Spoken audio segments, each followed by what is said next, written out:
नमस्कार, आप देख रहे हो हॉर्नबिल टीवी भारत। स्वतंत्रता दिवस के पावन अवसर पर लखनऊ से बड़ी खबर। मुख्यमंत्री योगी आदित्यनाथ ने उत्तर प्रदेश की विधानसभा परिसर में झंडारोपण किया और देशवासियों को हार्दिक शुभकामनाएं दी। मुख्यमंत्री ने इस अवसर पर शहीदों के परिजनों को सम्मानित करते हुए कहा, हम सभी वीर जवानों को नमन करते हैं जिन्होंने राष्ट्र की रक्षा के लिए अपने प्राण न्योछावर कर दिए। अपने संबोधन में सीएम योगी ने देश की सेना, अर्थव्यवस्था और उत्तर प्रदेश के विकास का जिक्र करते हुए कई अहम बातें कही। सेना ने ऑपरेशन सिंदूर के तहत आतंक का सफाया कर दिया है। मेड इन इंडिया की ताकत अब दुनिया देख रही है। ब्रह्मोस मिसाइल की ताकत आज पूरी दुनिया देख रही है। पाकिस्तान से पूछे इसकी सच्चाई। भारत आज दुनिया की चौथी सबसे बड़ी अर्थव्यवस्था बन चुका है। प्रदेश को लेकर सीएम ने कहा, उत्तर प्रदेश अब निवेशकों का ड्रीम डेस्टिनेशन बन चुका है। 15 लाख करोड़ रुपए का निवेश धरातल पर उतरा है, जिससे लाखों युवाओं को रोजगार मिलेगा। 34 जिलों में प्राकृतिक खेती की बढ़ावा दिया जा रहा है। इससे किसानों की आमदनी बढ़ेगी और लागत घटेगी। उत्तर प्रदेश अब कानून व्यवस्था का मॉडल बन चुका है। सीएम योगी ने देशवासियों से राष्ट्र के प्रति अपने कर्तव्य का पालन करने और स्वदेशी मॉडल को अपनाने की अपील की है। सुनिए।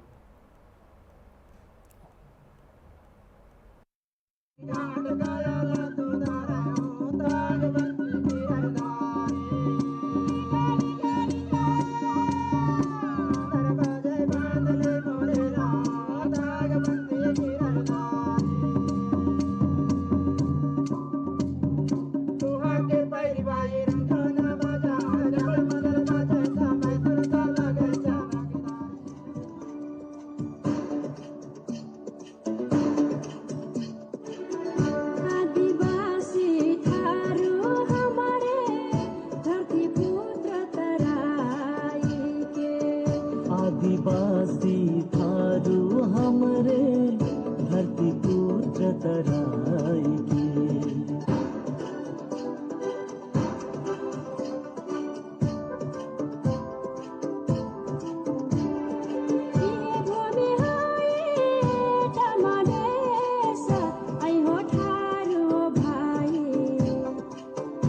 कैसी के बचाई पहचाना, इहे भूमि होई तमदेश, आई हो थारू हो भाई। कैसे के बचाई पहचाना, कैसे के बचाई पहचाना।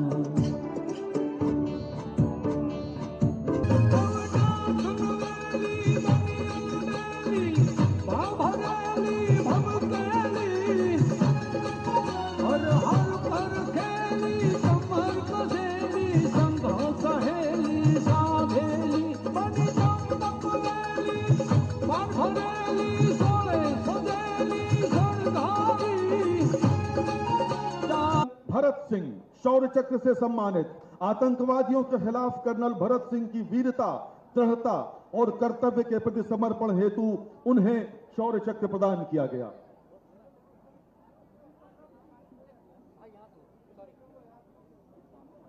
और अब शहीद हवलदार कुंवर सिंह चौधरी वीर चक्र से सम्मानित उनकी पत्नी लक्ष्मी देवी जी मंच पर आएंगी। दुश्मनों के खिलाफ कार्रवाई करते हुए देश की वाले शहीद हवलदार कुंवर सिंह चौधरी की पत्नी श्रीमती लक्ष्मी देवी माननीय मुख्यमंत्री महोदय से सम्मानित हो रही हैं। दर्शकों, आपकी तालियां बिल्कुल थम सी गई हैं। और अब शहीद नायक राजा सिंह, उनकी पत्नी चंद्राना देवी शहीद नायक राजा सिंह वीर चक्र से सम्मानित हैं। 1971 की लड़ाई में पाकिस्तान की सेना को धूल चटाने वाले शहीद नायक राजा सिंह, उनकी पत्नी चंद्राना देवी। शहीद मेजर रितेश शर्मा, उनके पिता श्री सत्य प्रकाश शर्मा कृपया मंच पर आएं। करगिल युद्ध में ऑपरेशन रक्षक के दौरान आतंकवादियों से मुठभेड़ में शहीद हुए मेजर रितेश शर्मा,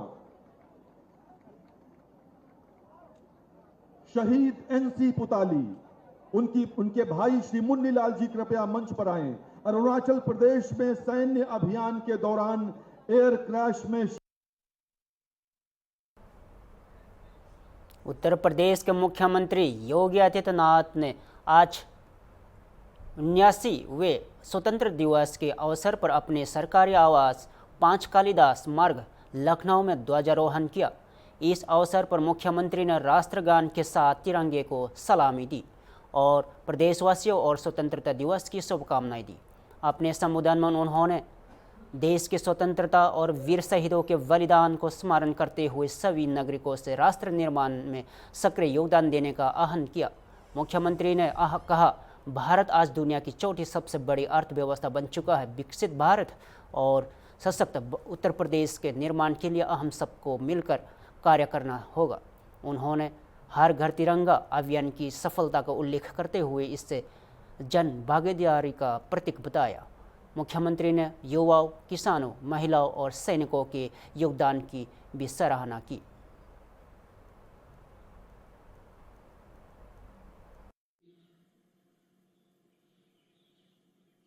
उत्तर प्रदेश के नागरिकों को स्वतंत्रता दिवस की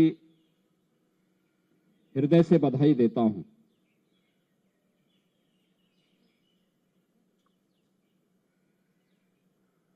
देश की स्वतंत्रता राष्ट्रपिता महात्मा गांधी और देश के उन महान क्रांतिकारियों, स्वाधीनता संग्राम सेनानियों के संघर्ष की देन है, जिन्होंने देश के अंदर उत्तर से लेकर दक्षिण तक, पूरब से पश्चिम तक पूरे देश को इस संघर्ष के साथ जोड़ करके सैकड़ों वर्षों की दास्ता से हमें मुक्त कराया। इस अवसर पर मैं राष्ट्रपिता महात्मा गांधी को नमन करते हुए उन सभी महान स्वाधीनता संग्राम सेनानियों और क्रांतिकारियों को विनम्र श्रद्धांजलि। स्वतंत्रता दिवस के पावन अवसर पर लखनऊ कलेक्ट्रेट में आज भव्य कार्यक्रम का आयोजन किया गया। इस मौके पर लखनऊ के जिलाधिकारी श्री विशख जी का आयर ने ध्वजारोहण कर तिरंगे को सलामी दी। उन्होंने सभी देशवासियों को स्वतंत्रता दिवस की शुभकामनाएं दी और हर घर तिरंगा अभियान में भाग लेने की अपील की। कार्यक्रम के दौरान देशभक्ति गीतों और सांस्कृतिक प्रस्तुतियों ने माहौल को देशभक्ति से सरोबोर कर दिया। जिले के जिलाधिकारी, कर्मचारी और आम नागरिक बड़ी संख्या में इस आयोजन में शामिल हुए। आइए देखते हैं इस कार्यक्रम की झलक।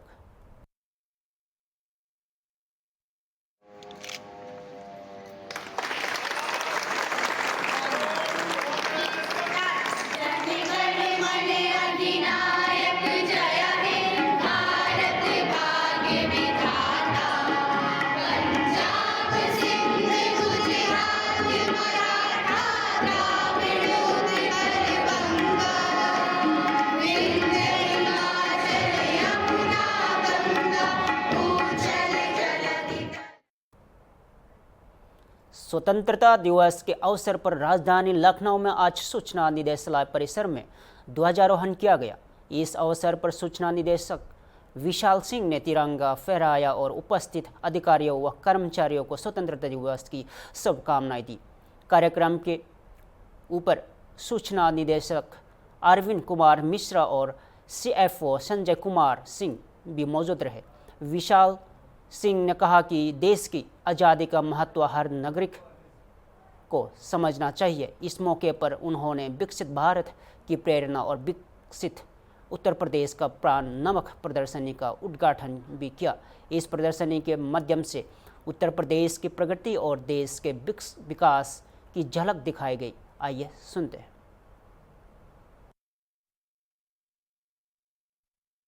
निदेशक अरविंद जी तथा हमारी टीम के अन्य सदस्यगण और बाहर से आए हुए और स्काउट गाइड के प्यारे बच्चे, आप सभी को इस 89वें स्वतंत्रता दिवस की, स्वाधीनता दिवस की बहुत सारी शुभकामनाएं।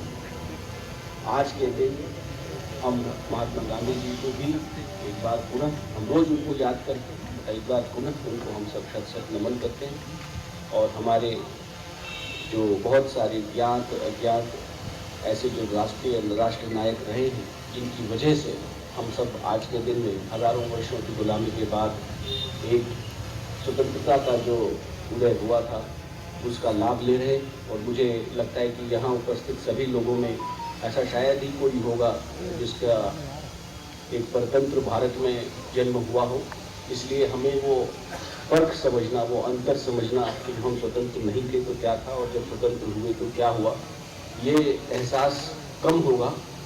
लेकिन हम सब अपने दैनिक जीवन में रोज किसी न किसी चीज़ की स्वतंत्रता और परतंत्रता महसूस करते हैं।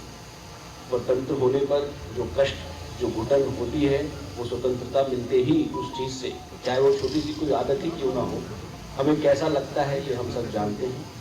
और ये हम अपनी आदत में अगर महसूस कर सकते हैं तो सोच के देखिए कि जब पूरा का पूरा देश परतंत्र रहा होगा, गुलाम रहा होगा, तो यहाँ सांस लेना, यहाँ रहना, यहाँ उठना बैठना हर दिन कितना मुश्किल होता होगा। और मैं बहुत ज़्यादा समय ना लेते हुए बस इतना कहना चाहता हूँ कि हमें इस स्वतंत्रता के महत्व को, ये जो हमें एक आशीर्वाद मिला है उन नायकों की वजह से, उन राष्ट्र नायकों की वजह से, उन शहीदों की वजह से, उसका मनन चिंतन हमेशा अपने दिमाग में रखें और ये ध्यान रखें कि हम स्वतंत्र हैं, लेकिन स्वतंत्रता के साथ साथ जो हमारे ऊपर आने वाली जिम्मेदारियां हैं उनको भी उसी गहनता से समझें और अपने जीवन में आत्मसात करें, ताकि हम आने वाली पीढ़ियों को भी एक स्वतंत्र भारत लेकर के जाएं। बहुत बहुत धन्यवाद। भारत आज आज़ादी के 79वें साल का जश्न मना रहा है। प्रधानमंत्री नरेंद्र मोदी के हर घर तिरंगा अभियान का असर पूरे देश में देखने को मिल रहा है। राजधानी लखनऊ भी देशभक्ति के रंग में रंगा नजर आया। विधानसभा से लेकर शहर के तमाम प्रमुख पार्कों में ध्वजारोहण किया गया और सांस्कृतिक कार्यक्रमों का आयोजन हुआ।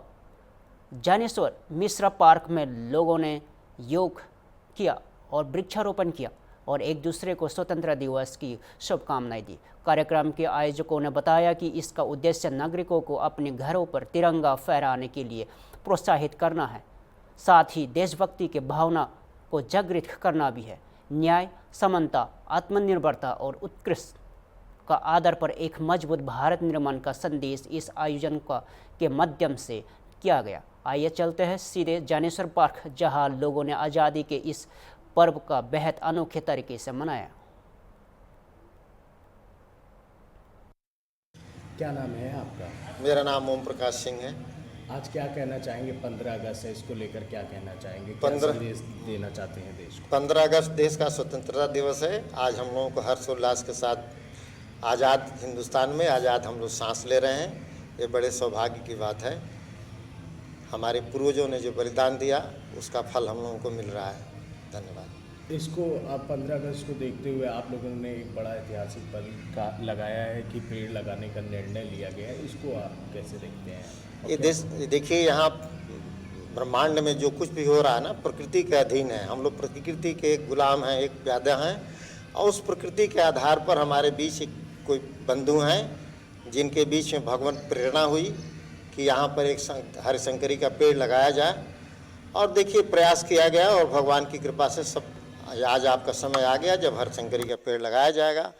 और ये हरिशंकरी पेड़ नहीं है, ये ब्रह्मा विष्णु महेश तीनों का स्थान है और ये बहुत दिव्य स्थान है। इसके अंदर बैठ करके आसन प्राणायाम करें, कुछ भी करें उसमें गति काफ़ी बढ़ जाती है, क्योंकि वो तीनों देवी देवता जंदा जहाँ भी हैं, पता नहीं है क्या नहीं है, लेकिन इसमें साक्षात ब्रह्मा विष्णु का चूंकि स्थान है, इसलिए आप यहाँ बैठ करके जो कुछ भी करना चाहेंगे वो आपको सफलता अवश्य मिलेगी। धन्यवाद। मेरा नाम है डॉक्टर भूपेंद्र वीर सिंह।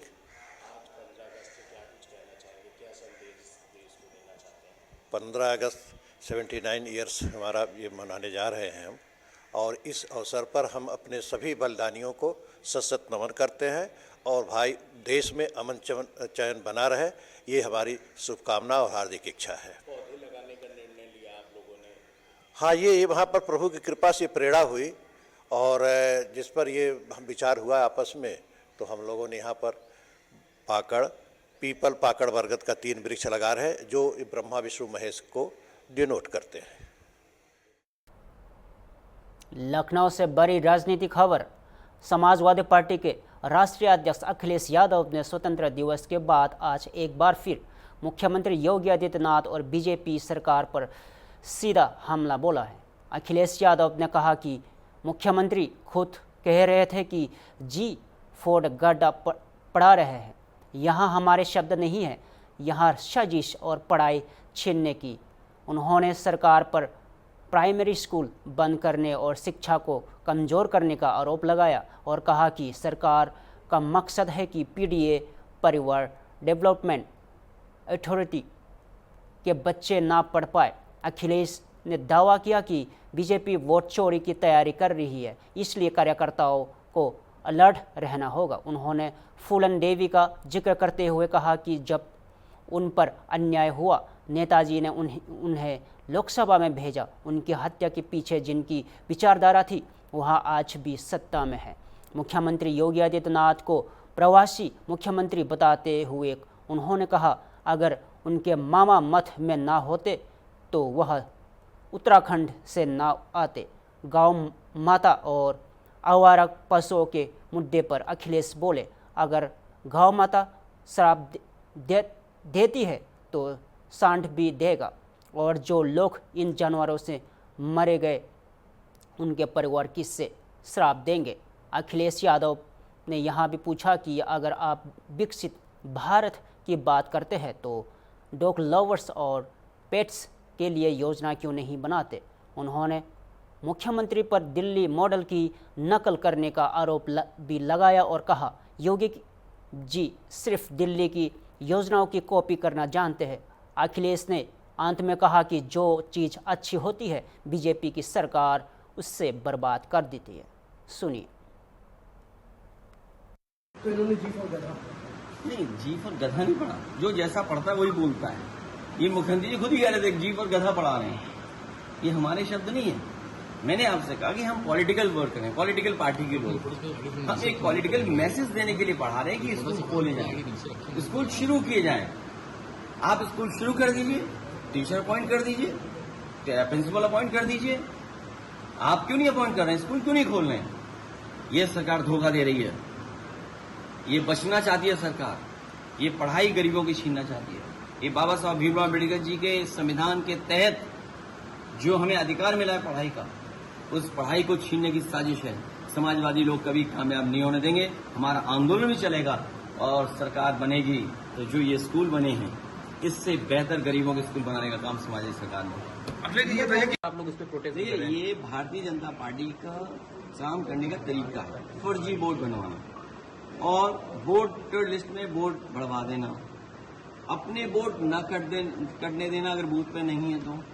मुझे अच्छी तरह याद है छिबरामऊ की विधायक, उन्होंने अपने बूथ पर 200 से ज्यादा फर्जी वोट बनाए हुए थे। हमारे कार्यकर्ताओं ने जिम्मेदारी के साथ काम किया, वोटर लिस्ट लेकर के पहुंचे और लगभग 200 वोट एक बूथ पे कटवा दिए। इसलिए पॉलिटिकल पार्टी के वर्कर्स को भी तैयार रहना पड़ेगा। ये जो वोट चोरी, वोट डकैती, वोट का या लोगों का अपहरण करने का काम होता है, उसके लिए तैयार रहना पड़ेगा।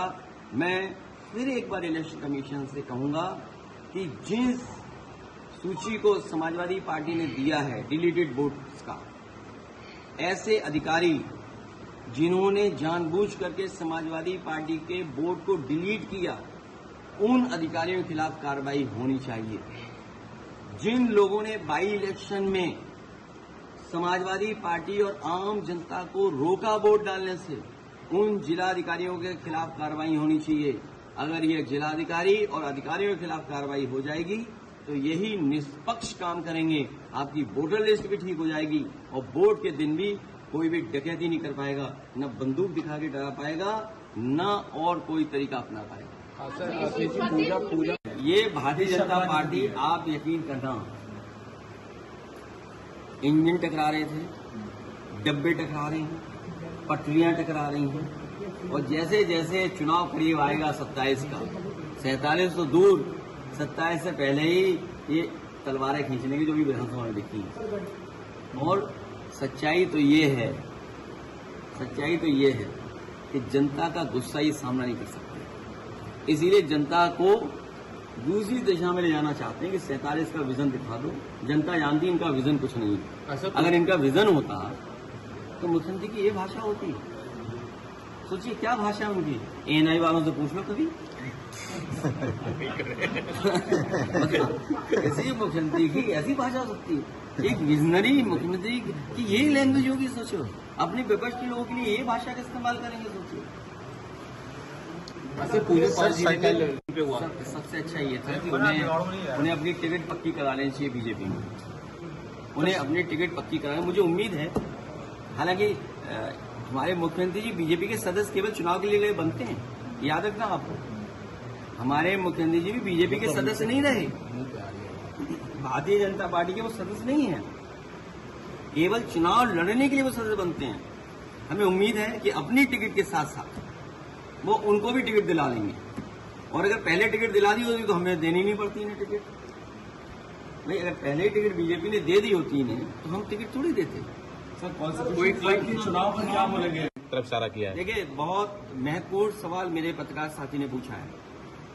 मुझे खुशी इस बात की कि समाजवादी पार्टी वो दल है जिस दल ने फूलन देवी पर जब अन्याय हुआ, और अन्याय यहां तक हुआ कि आत्मसमर्पण के बाद उन्हें छोड़ना चाहिए था सरकार को, लेकिन सरकार ने उन्हें नहीं छोड़ा।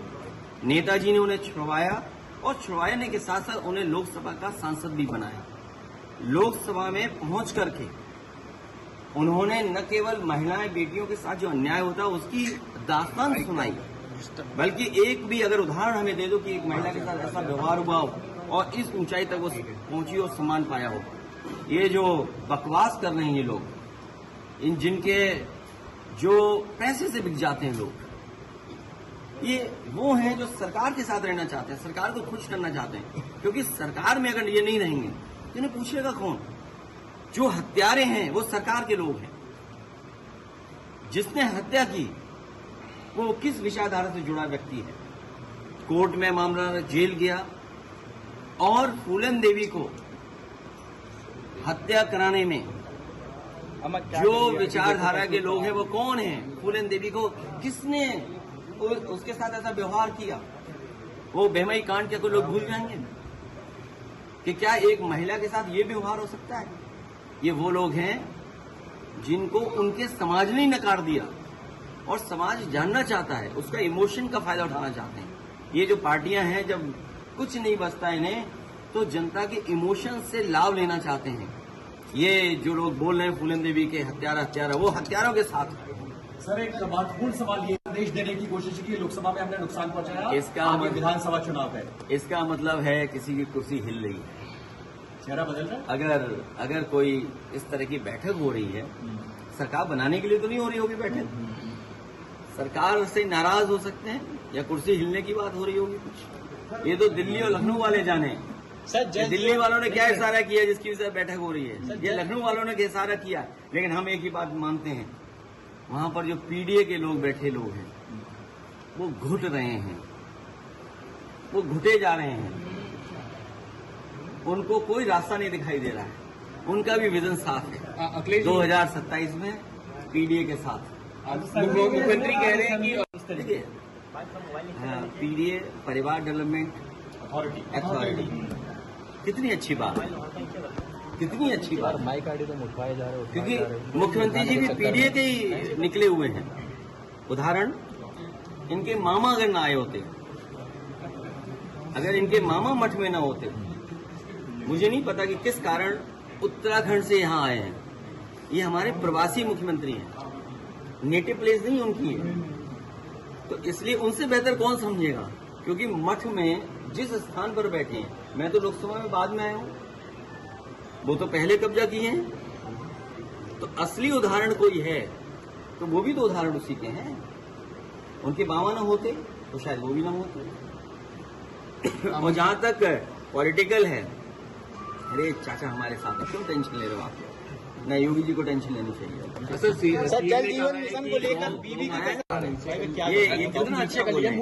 अगर गौ माता श्राप देती हैं, अगर गौ माता श्राप देती है, सांड भी तो श्राप देगा भाई। केवल गौ माता थोड़ी श्राप देगी, गौ माता के साथ साथ सांड भी श्राप देगा। फिलहाल के लिए इतना ही। देश और प्रदेश से जुड़े हर खबरों के लिए जुड़े रहे हॉर्नबिल टीवी भारत के साथ।